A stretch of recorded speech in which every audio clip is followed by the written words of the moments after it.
AOC. What? She's kind of fun in a silly but earnest, wrong but adorable way. She's like your daughter when she comes back from her first year at Brown, full of half-baked, half opinions, in need of some gentle, patient deprogramming. But people have to realize new faces doesn't mean new ideas. Drives me crazy. AOC has never introduced a fresh idea or issue in her life. Greg Gutfeld didn't just step into the political arena. He stormed in like a blazing wrecking ball, and guess who ended up right in his path? Alexandria Ocasio-Cortez, the self-crowned queen of viral Twitter comebacks and headline-snatching drama. But here's the shocking twist. This time, she isn't dishing out the knockout lines. She's the one taking the hit. What bombshell did Gutfeld drop that left journalists gasping, social media in chaos, and the internet spinning out of control? There is nothing consistent with the Republican Party's continued attack except for the racism and incitement of violence against women of color in this. The Republican caucus threatened my life, and you all and the Republican caucus rewarded him with one of the most prestigious committee assignments in this Congress. Don't tell me this is about consistency. Don't tell me that this is about a condemnation of What Greg Gutfeld is unleashing on Alexandria Ocasio-Cortez isn't your standard critique.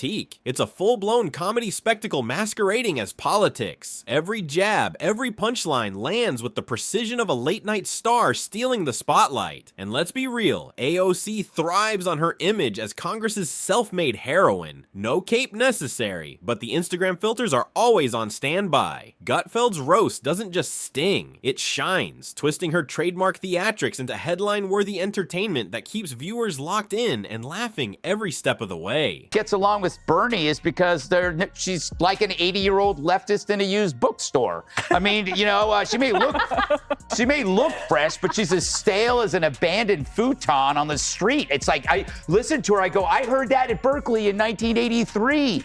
So their problem is, and the reason why they don't have any ideas is they operate on half opinions. Like, what if we get rid of cash bail? Oh, let's do it. What happens? You have repeat criminals wreaking havoc. What if we have sanctuary cities? Hey, let's do it. What happens? You have rapists and killers, finding sanctuary, safe haven.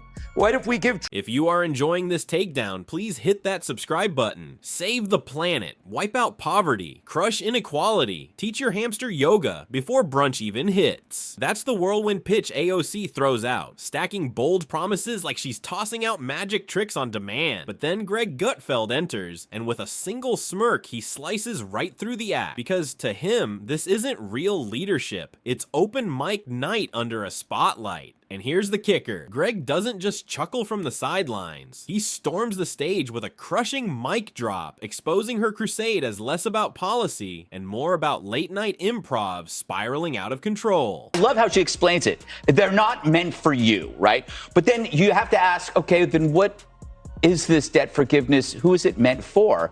And when you look at the data, it's upper, white, middle-class, liberal women. This ain't welfare, right? These are well-to-do people. It's a bribe for Democrats on the backs of plumbers, truckers, and everyone else who actually does a real job, unlike me.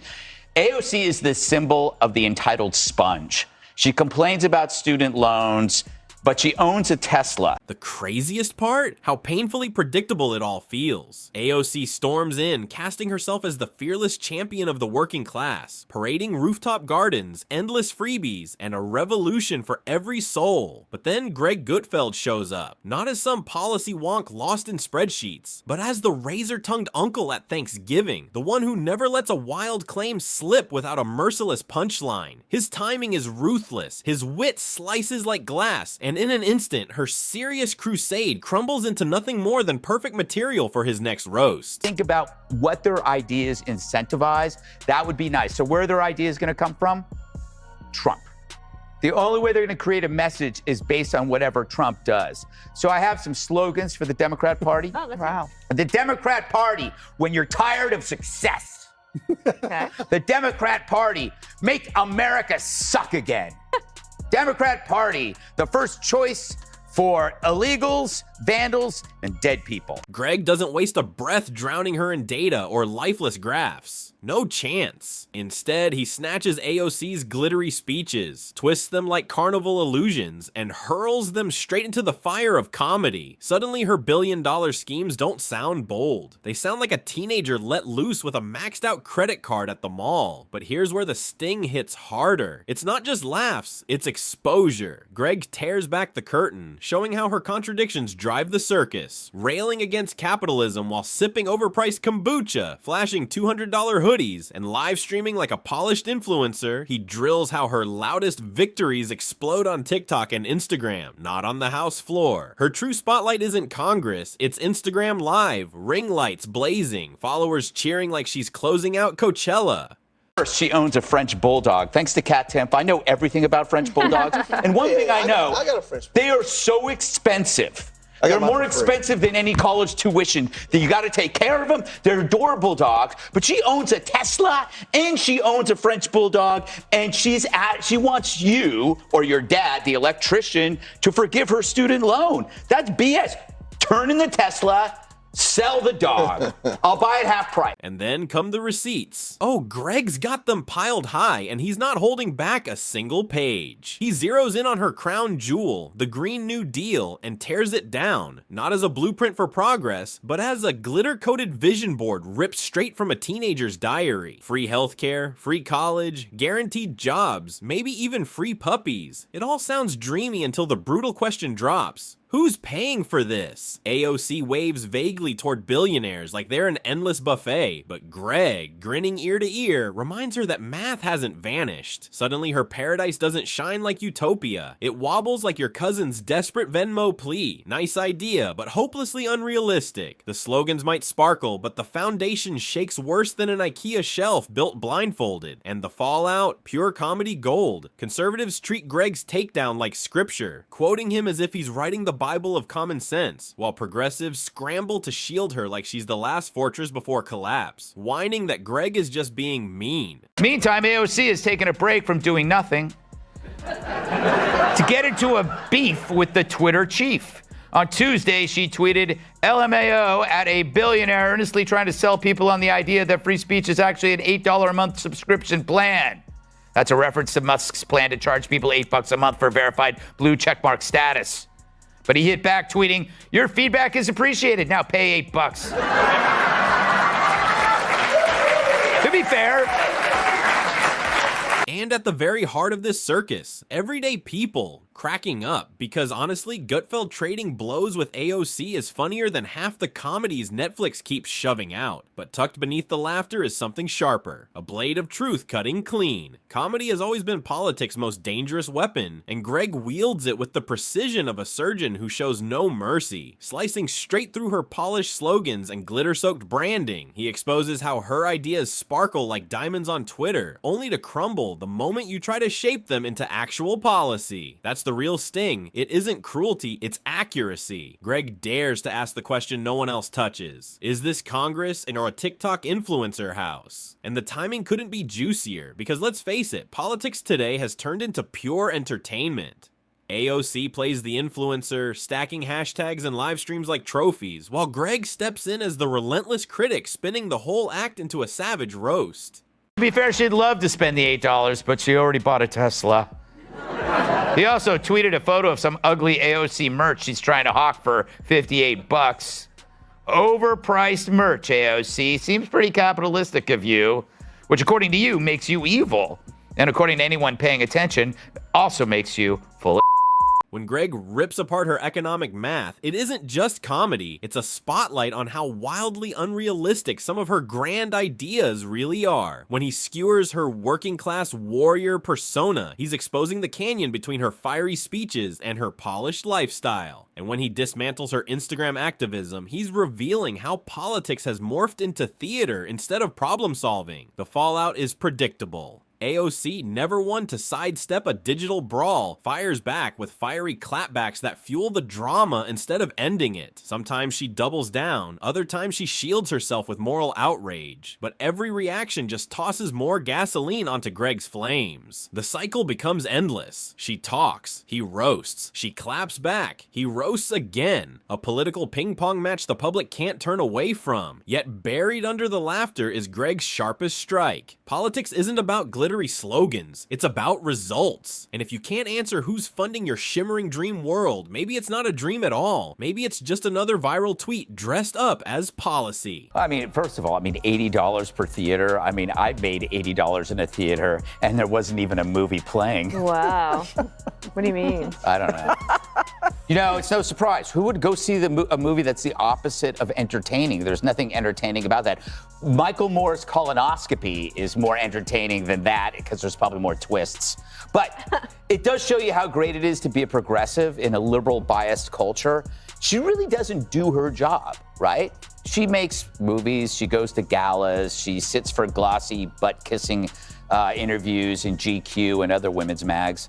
That's why Greg's roasts land like body shots. They're not just funny, they're revealing. His punchlines slice straight through the fiery speeches and Instagram theater, cracking open AOC's carefully polished image. And audiences can't get enough, because deep down, people are tired of fairy tales pitched without receipts. Greg simply hands them the reality check, gift wrapped in laughter. By the time the dust clears, AOC's brand may still sparkle. She thrives on attention, whether it's cheers or outrage. But once the mask slips, you can't unsee what's underneath. That's the real hit. Not one joke, not one critique, but the slow unraveling of the illusion. Gutfeld rips the glossy magazine cover off AOC and exposes the raw, unfiltered version beneath. And when it sinks in that her power comes less from policy and more from performance, the spectacle suddenly shifts, no longer just inspiring, but part comedy, part cautionary tale rolled into one. It is funny, that's mean. You're right, mean. You're being mean. But I'm fascinated they thought there was an audience for this outside of like Earth Justice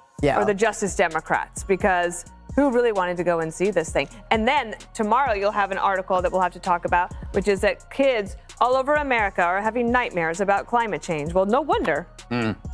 Well, Jessica, what about the fact that the climate activists are very much, they're very much enthused about what they do. And just when the flames seem to die out, boom, AOC pops back up on 60 Minutes, and suddenly it's round 2 in the Greg versus AOC saga. Picture the sequel, because politics isn't slowing down, and neither are the punchlines. This isn't a single clash, it's an ongoing sitcom. Every time she tweets, speaks, or even sighs too loudly on Capitol Hill, Greg is right there, pen sharpened, ready to twist it into the joke of the night. At this stage, politics looks less like governing and more like taxpayer-funded improv comedy. She frames herself as Rosie the Riveter 2.0, fists raised to crush billionaires and save the working class. But Greg's takedowns hit like awkward reality checks, the kind that make you laugh and cringe at once, like realizing your gym's been billing you for years while you never touched a treadmill. Then comes her climate warrior persona. She pitches global warming like a Marvel villain ready to destroy Earth unless she's handed an Avengers-sized budget to stop it. In her version, the Green New Deal is the Infinity Gauntlet. Snap her fingers and planes run on optimism, carbon vanishes, and every American building magically transforms into a glittery HGTV-style renovation. AOC was on 60 Minutes last night. Quite a feat for a newcomer.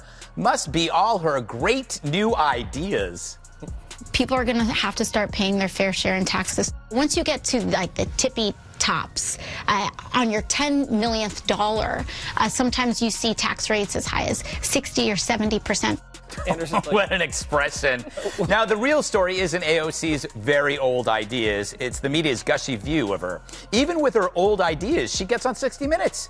The past is called the future, and you better love it. Greg Gutfeld isn't buying the fantasy for a second. He hears her sweeping promises and shrugs. Nice dream, but who's paying for it? In that instant, her big visions stop sounding like legislation and start reading like a Kickstarter pitch with stretch goals such as end poverty and hand out unicorns. The brilliance of Greg's approach is he never argues like a dull policy wonk. He ridicules like a late-night headliner. He doesn't drone on about broken math. He jokes her budget looks like it was scrawled on a cocktail napkin after happy hour. He doesn't nitpick the lack of structure. He cracks that it has the same design quality as a toddler's crayon house sketch. That's why his roasts spread like wildfire. They stick in your mind like a one-liner you can't stop repeating. While AOC's diehard fans cheer and clap, Greg just smirks, flipping her serious proposals into primetime comedy fuel. It's like showing up to a water balloon fight while the other guy rolls in with a flamethrower. You've got energy, but he's scorching the field. And the wildest twist, watching the media scramble, progressive outlets rush to shield her, branding Greg as dismissive or cruel, as if name-calling could smother the blaze of laughter already spreading online. His delightful dancing video from last week, the media created a fake story that conservatives attacked her over this delightful trifle. Not really. In fact, the only stories written about the dance were by liberals using it to falsely smear the right.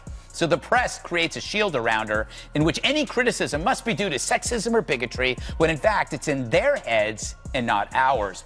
But this strategy works by preventing real criticism about her actual beliefs, which are retreads of horrible ideas from previous centuries. Socialism with a smile, fascism among friends, Venezuela meets vegan. Meanwhile, conservative outlets can't get enough. They plaster Greg's zingers across headlines, spinning them into rally cries and bumper sticker gold. And the rest of us? We're just grabbing popcorn, watching the strangest buddy comedy unfold. One star playing the activist turned influencer, the other the sharp-tongued late-night uncle who never runs out of jabs. Together, they've created a spectacle more entertaining than half of Netflix's catalog. But beneath the laughter, a bigger question lingers. What does this circus reveal about politics today? On one side, AOC thrives on attention, praise, backlash, even ridicule. Every viral moment cements her as a cultural celebrity. But once the illusion cracks, the shine fades. And that's where Greg's comedy cuts matter. They aren't disposable jokes. They're reality checks dressed in humor. They remind everyone that fiery slogans don't solve problems, Instagram likes don't write laws, and emotional speeches don't balance budgets. And maybe, just maybe, they remind AOC of the cold truth. Being a digital superstar doesn't automatically make you a heavyweight in Congress. YouGov poll says AOC has 61% approval rating for Democrats, right? The highest of any Democrat unless they've been elected president. So if your new brand ambassador is going to be AOC, then I think it's more than just the messaging and the branding. So by now you heard that AOC, among others, were arrested last night. She truly is an American hero. It was brutal, taken out in cuffs. Well, technically, her shirt had cuffs.